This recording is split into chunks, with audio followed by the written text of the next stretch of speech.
All right, here we go. We have UFC royalty in the building. Dan Severn and once again, Don Frye. Welcome to Vlad TV and welcome back. Mr. Fry to you, boy. Okay, Mr. Frye it is.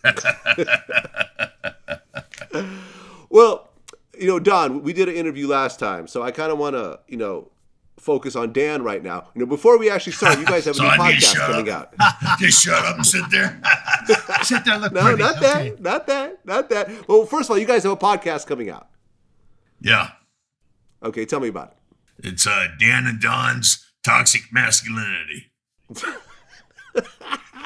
That's the name of it. That's the name of it. Yes, sir. Okay, why that name? Why not? Why look at us, Why not? Yeah. I mean, I'm the man of men, and he's a man of men junior, or pre-two. I mean, as two, what most people would call alpha males, what do you think of the term toxic masculinity? I think it's great. I love it. Yeah? I love it. It pretty much tells you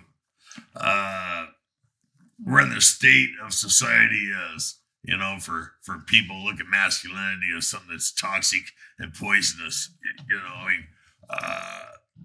We've had what's called feminization of America, and that's pretty much what's happened. Yeah, there used to be two pronouns, he and she, and now there's like 50 or 60 of them. And if for what? Yeah, no, exactly. Well, Vlad, Don had to explain it to me as well, what this meant, because I'm thinking that's not exactly what I call a catchy name there to it, but it's kind of like the more he explained it to me, I'm thinking, well, that's let's face it, we're not there to make friends with everybody. We're here to simply just grab people by the throat there for a little bit and make our point. So it's kind of like that's been Don's profile as a competitor, and pretty much my same profile. So we're not exactly going to be, tippy-toeing through things. We might be like that bull in a china closet at times, and that sometimes doesn't need the estrogen gene. It needs more the testosterone, and I guess that's where that masculinity needs to come into it. There you go. I love it, man. Looking forward to it. Looking forward to hearing it. I mean, do you feel that America in particular has gotten more feminine? Oh yeah, by far. Of course, but we follow Europe.